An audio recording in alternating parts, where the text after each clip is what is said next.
नमस्कार, मैं हूं सचिन। लेकर हाजिर है जो कहेंगे सच कहेंगे। वो कहते हैं ना कि सियासत में एक अच्छा नेता उसी को माना जाता है जो हर किसी से खुद को आसानी से अटैच कर ले, जोड़ ले। बिहार में इस वक्त आरजेडी नेता तेजस्वी यादव का क्रेज भी मानो कुछ इस तरह का हो गया है। खासकर युवाओं के साथ। दरअसल तेजस्वी का एक वीडियो सामने आया है, आपको दिखाते हैं, जिसमें वो रात के वक्त रील्स बनाने वाले युवकों के साथ डांस करते हुए नजर आ रहे हैं। वहीं दूसरी तरफ सीएम नीतीश कुमार और पीएम मोदी ने बिहार फतेह के लिए आधी आबादी को फोकस करते हुए एक बड़ी सियासी चाल चलती है।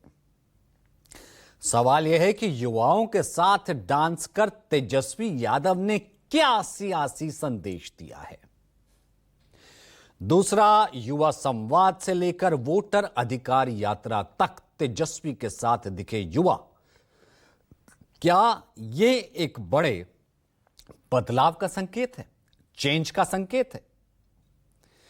आधी आबादी के लिए मोदी नीतीश ने पिटारा खोल दिया और चुनाव से ठीक पहले महिलाओं के लिए एक के बाद एक योजनाओं की घोषणा की है। अब इसके मायने क्या है? आज इसी पर बने रहिए हमारे साथ, क्योंकि जो कहेंगे सच कहेंगे।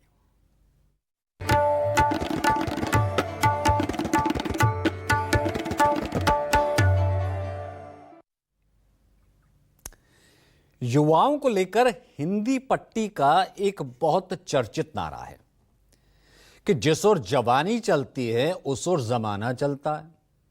साल 2014 के आम चुनाव और इसके बाद भारतीय जनता पार्टी के विजय रथ के पीछे भी युवाओं में प्रधानमंत्री नरेंद्र मोदी की लोकप्रियता को श्रेय दिया जाता है। और अब यही बिहार में तेजस्वी की नई आरजेडी की एक बहुत खास और अलग तरीके की मजबूत रणनीति का हिस्सा भी बन गया है। यह तस्वीर देखिए, इस तस्वीर को आप देख लीजिए। तस्वीरें पटना के मरीन ड्राइव की हैं। बीती रात तेजस्वी यादव अपने परिवार के साथ घूमने गए। कुछ युवा रील्स बना रहे थे। जानकारी के मुताबिक रील बना रहे युवाओं ने तेजस्वी यादव से उनके साथ वीडियो बनाने की रिक्वेस्ट की, गुजारिश की। अब जिसे मानते हुए तेजस्वी यादव ने युवाओं के साथ डांस किया। इस दौरान उनके साथ सिंगापुर से आए उनके भांजे भी वीडियो में दिखे।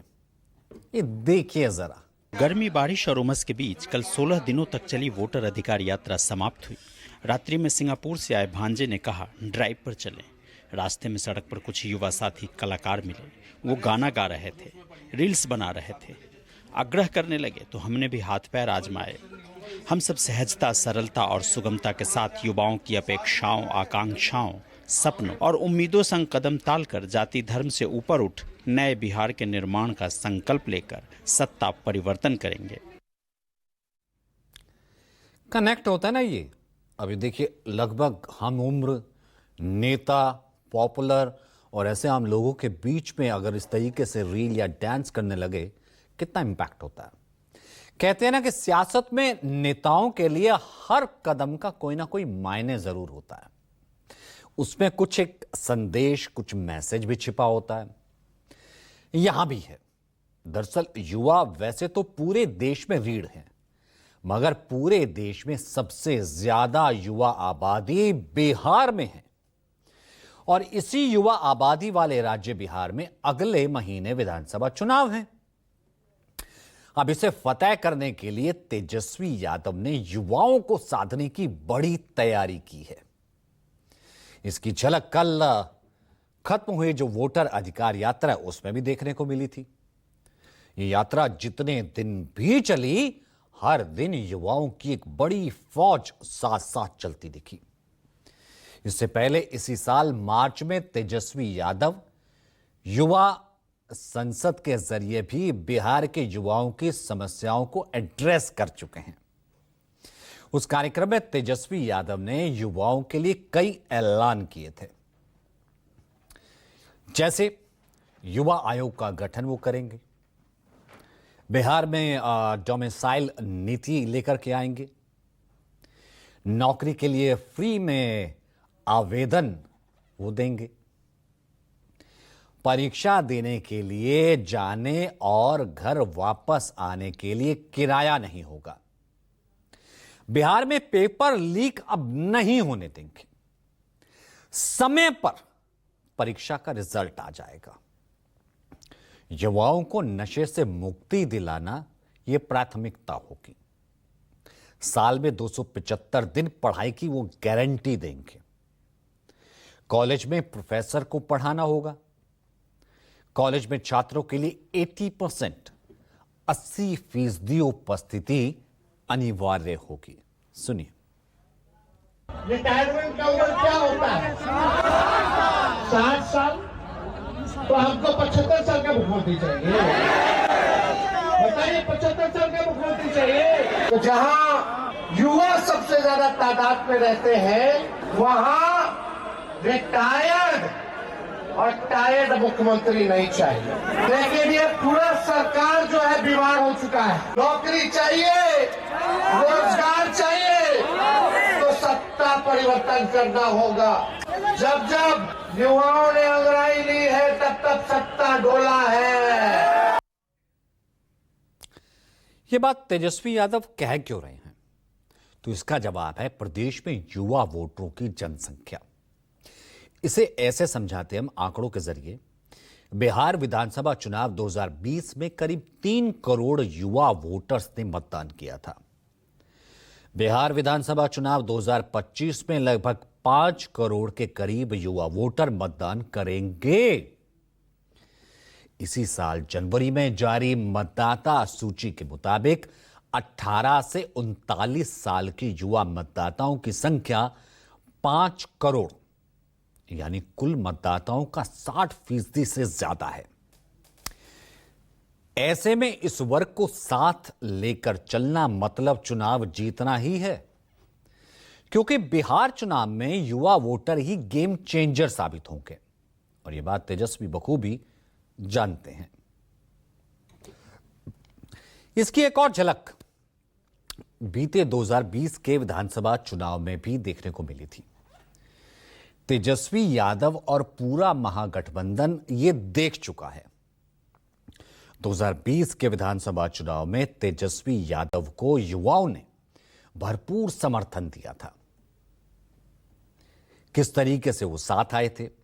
चुनाव बाद किए लोकनीति और सीएसडीएस के विश्लेषण के मुताबिक 2020 के विधानसभा चुनाव में 18 से 29 साल के युवाओं ने सबसे ज्यादा आरजेडी की अगुवाई वाली महागठबंधन को वोट दिया था। इस वर्ग के 37% युवाओं ने महागठबंधन के पक्ष में वोट दिया था, जबकि उससे कम 36% वोट इस वर्ग का एनडीए को मिला था। 30 से 39 साल के युवाओं ने 37% वोट महागठबंधन के प्रत्याशियों को दिया था, जबकि 39% वोट एनडीए के पक्ष में गया था। जबकि 40 से 49 ये जो आयु वर्ग है, इसमें 35% वोट महागठबंधन और 36% वोट एनडीए के पास था।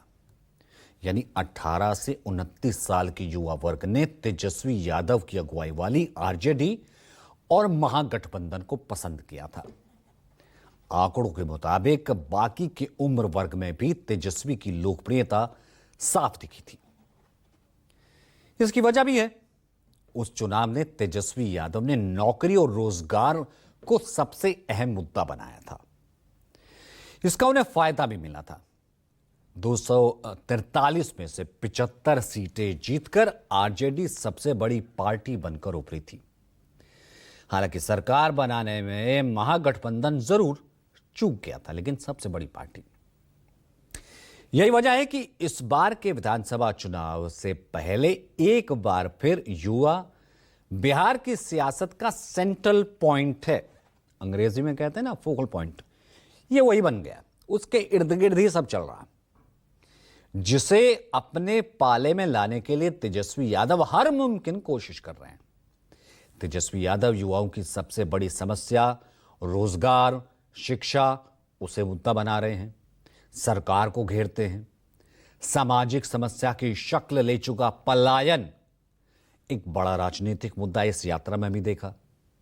पलायन करने वाली आबादी में बड़ी भागीदारी अच्छी शिक्षा, बेहतर रोजगार की चाह रखने वाले युवाओं की कही जाती है। आंकड़ा क्या कहता है? बिहार में 45% बेरोजगारी है। अब चुनाव का सबसे बड़ा मुद्दा है। 2023 में आई नीतीश सरकार की जातीय जनगणना रिपोर्ट के मुताबिक बिहार से हर साल 45 लाख से ज्यादा युवा नौकरी और रोजगार के लिए पलायन करते हैं।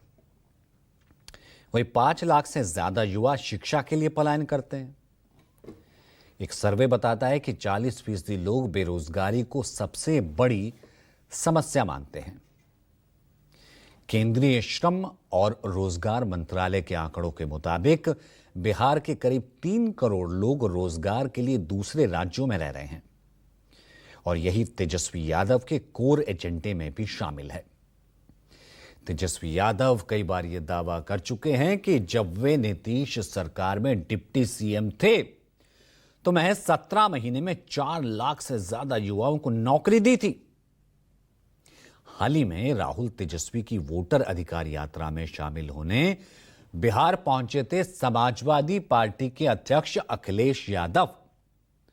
उन्होंने भी रोजगार और नौकरी देने के तेजस्वी के वायदों का समर्थन किया था और यह भी कहा था कि जब तेजस्वी यादव सीएम बनेंगे तो बेरोजगारों का पलायन नहीं होगा बल्कि पलायन बीजेपी का होगा। सुनिए। यहाँ बिहार की जनता ये सब देख रही है। बिहार की जनता ने ये भी देखा है कि जहां पर युवा पलायन करते थे उन्हें तेजस्वी ने नौकरी रोजगार देने का काम किया था। इस बार जब तेजस्वी होंगे तो बेरोजगारों का पलायन नहीं होगा, इस बार बीजेपी का पलायन होने जा रहा है। हालांकि मौजूदा सरकार और उनके मुखिया नीतीश कुमार का भी युवाओं पर खास फोकस है। नीतीश कुमार का दावा है कि 10 लाख से अधिक नौकरी वर्तमान सरकार ने दी है।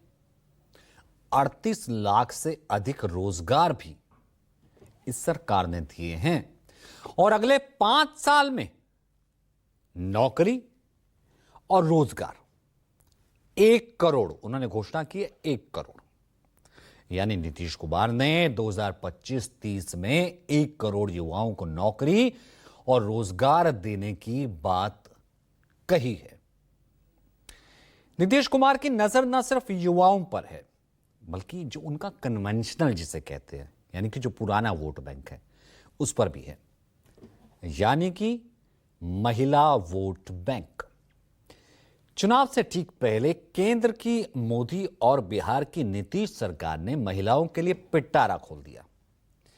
आज पीएम मोदी ने 1.4 करोड़ महिलाओं को सस्ते ऋण के लिए जीविका निधि साख सहकारी संघ का उद्घाटन किया। इस दौरान 105 करोड़ रुपए की राशि का जीविका निधि में ट्रांसफर भी किया गया।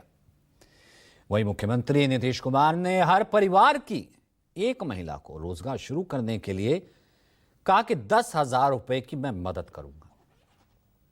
अब इस मौके पर पीएम मोदी ने कहा कि बिहार की माताओं बहनों को आज एक नई सुविधा मिलने जा रही है। जीविका से जुड़ी बहनों को अब और आसानी से पैसा मिल जाएगा, उन्हें आर्थिक मदद मिलेगी। पहले ये सुनिए घोषणा। बिहार की माताओं बहनों को आज एक नई सुविधा मिलने जा रही है। जीविका निधि साख सहकारी संघ। इससे गांव-गांव में जीविका से जुड़ी बहनों को अब और आसानी से पैसा मिलेगा, उन्हें आर्थिक मदद मिलेगी। इस पहल से राज्य में कार्यरत 11 लाख से अधिक समूहों से जुड़ी 1 करोड़ 40 लाख से अधिक जीविका दीदियों की आर्थिक गतिविधियों को गति मिलेगी। साथ ही महिलाओं के आर्थिक स्वावलंबन से परिवार, समाज और राज्य के समग्र विकास में उनकी सक्रिय भागीदारी और भी मजबूत होगी। नीतीश कुमार की ताकत हमेशा से उनकी महिला वोट बैंक रही है। 2005 के बाद से हर चुनाव में उन्होंने महिलाओं के लिए कोई ना कोई बड़ा वायदा जरूर किया है। इससे गांव-गांव तक उनकी एक खास पहचान बनी है, खासतौर से महिलाओं में। अब पीएम मोदी उसी ताकत को अपने अभियान में शामिल कर रहे हैं। जिस जीविका दीदियों के लिए पीएम मोदी और सीएम नीतीश ने सरकारी खजाने का पिटारा खोला है, वो आखिर है क्या? ये समझिए, ये मॉडल क्या है? जीविका दीदी ये योजना साल 2006 में विश्व बैंक की सहायता से शुरू की गई थी। वर्तमान में बिहार में 10.81 लाख स्वयं सहायता समूह कार्य करते हैं, जिनमें 1.34 करोड़ से अधिक महिलाएं इस पूरे ग्रुप के साथ जुड़ी हुई हैं। ये महिलाएं कृषि में लगी, पशुपालन, हस्तशिल्प, सिलाई, कढ़ाई, कोई करियाने की दुकान, कोई छोटा उद्योग चला रही है, यानी अपनी जीविका कमा रही है। तो हाल ही में जीविका निधि साख सहकारी संघ लिमिटेड का एक गठन किया गया। एक तरीके का बैंक है, महिलाओं को देता है सस्ता लोन ताकि वो अपनी ये जीविका शुरू कर सकें। और जीविका दीदियों को सशक्त करने की ये योजना है और इसी को लेकर के इस बार कोशिश ये की जा रही है कि महिलाएं, खास तौर पर एक बहुत बड़ा वर्ग जो है, वो न केवल अपना काम भी करे बल्कि उसे लाभ भी पहुंचे। सुनिए। महिलाएं प्रसन्न रहेंगी और महिलाएं खुश रहेंगी तो मैं जानता हूं कि जो हमारी तरक्की है वो और दुगने रफ्तार से होगी। सबसे बड़ी चीज है, हम अपनी आधी आबादी की ताकत को पहचानते नहीं, हमने इसको कुछ हद तक पहचानने की कोशिश की है और इसलिए हमने स्वयं सहायता समूह पर इतना जोर दिया। स्वयं सहायता समूहों का गठन दूसरे राज्यों में पहले से शुरू हुआ। बिहार में ये काम देर से प्रारंभ हुआ, लेकिन जो काम बिहार में प्रारंभ किया है स्वयं सहायता समूहों ने जीविका कार्यक्रम के माध्यम से, वह देश का सर्वश्रेष्ठ।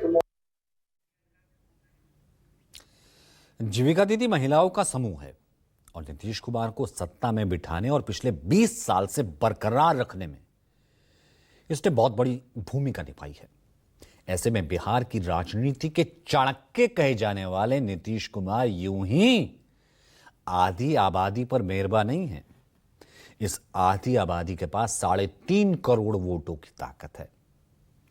इधर ट्रेंड भी बदला है कि आधी आबादी का मत प्रतिशत कुछ ज्यादा इस बार होने वाला है, तो इसलिए इसकी इंपॉर्टेंस साफ अंदाजा इसका लगाया जा सकता है। 2010 के विधानसभा चुनाव में पुरुषों का वोटिंग परसेंटेज 51.12% था, महिलाओं का था 54.49। 2015 में 53.32% पुरुषों ने वोट किया था। महिलाओं का वोट बढ़ के हो गया 60% के आसपास, लगभग 61%। अब इसके बाद 2020 के विधानसभा चुनाव में पुरुषों का मतदान प्रतिशत पहले से कुछ बढ़ा, पहुंचा लगभग 54.45 के करीब। वहीं इस चुनाव में भी महिलाएं 59.7% के आसपास रही, लगभग 60, तो कुल मिलाकर के अव्वल वही रही। यानी जब जब महिलाओं का वोट शेयर बढ़ा तब तब नीतीश कुमार के गठबंधन को जीत मिली है। इसके बाद अब यह माना जाने लगा कि नीतीश कुमार की जीत के अन्य कारणों के अलावा महिला भागीदारी सबसे मुख्य कारण है। नीतीश की इस कामयाबी को देखकर ही अब आरजेडी और कांग्रेस ने भी अपना ध्यान महिला वोटरों की तरफ फोकस करने की कोशिश की है। 2025 के चुनाव में उसके गठबंधन को जीत मिलती है तो हर मां बहन को 2,500 रुपये प्रतिमाह देंगे।